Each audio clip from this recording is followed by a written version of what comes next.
বিরতির পর আরো একবার আপনাদের প্রত্যেককে স্বাগত জানাই। এবারে যে খবরটির দিকে নজর রাখবো, সামনেই লোকসভা নির্বাচন। আর এই লোকসভা নির্বাচনে আমরা প্রত্যেক কটা রাজনৈতিক দলকেই দেখতে পাচ্ছি তারা মাঠে নেমে তাদের প্রচার প্রসারের কাজ করছেন এবং শাসক দল বিজেপি তারা এক ধাপ এগিয়ে তাদের নির্বাচনী প্রচার আরো ঝোড়ো আঙ্গিকে করছেন। আজকেই আরও একটি সাংগঠনিক বৈঠক করে নিল শাসক দল বিজেপি, যেখানে রাজ্যের মুখ্যমন্ত্রী প্রফেসর ডক্টর মানিক সাহা ছিলেন। শুধু ডক্টর মানিক সাহাই নয়, আসন্ন এই লোকসভা নির্বাচনকে কেন্দ্র করে পশ্চিম ত্রিপুরা আসনের প্রার্থী বিপ্লব কুমার দেবও সেখানে ছিলেন।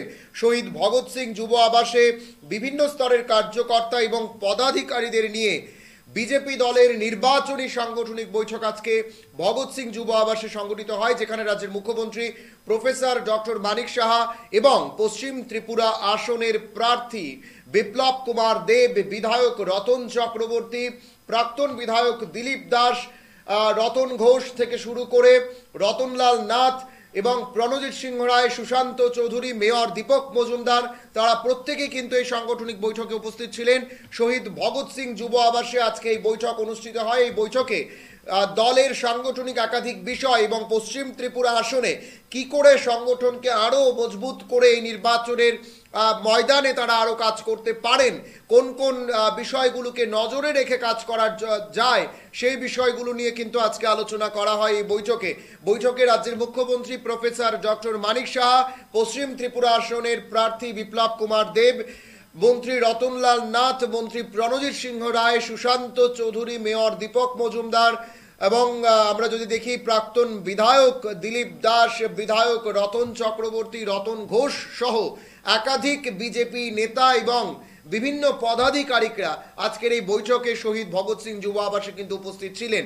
এবং বিজেপির এই ধরনের বৈঠক কিন্তু তারা প্রতিদিন বিভিন্ন স্তরের নেতা মন্ত্রীদের নিয়ে, বিভিন্ন স্তরের কার্যকর্তাদের নিয়ে তারা কিন্তু করে যাচ্ছেন এবং তাদের এই বৈঠকের মূল যে আলোচ্য বিষয় থাকে কি করে যে তাদের এই নির্বাচনে লড়াইয়ের ক্ষেত্রে আরো সুগম করা যায় তাদের পথ এবং কতটা ব্যবধানে জয় লাভ করতে তারা পারেন, সেই দিকেই কিন্তু শাসক দল বিজেপি তাদের মাঠ সাজানোর চেষ্টা করছেন। এবং আজকের এই বৈঠকে রাজ্যের মুখ্যমন্ত্রী প্রফেসর ডক্টর মানিক সাহা তিনিও কিন্তু সেখানে উপস্থিত ছিলেন। এখন সময় ছোট একটি বিজ্ঞাপন বিরতির, সঙ্গে থাকুন। Shri Lakshmi group of institutions এর পক্ষ থেকে মাধ্যমিক ও উচ্চ মাধ্যমিক পরীক্ষার্থীদের জানাই অনেক শুভেচ্ছা ও অভিনন্দন। জীবন গড়ার পথে এই পরীক্ষা হয়ে উঠুক অন্যতম নির্ণায়ক ও ইতিবাচক একটি প্রক্রিয়া। শুভেচ্ছান্তে Shri Lakshmi group of institutions, যোগাযোগ 9066776746।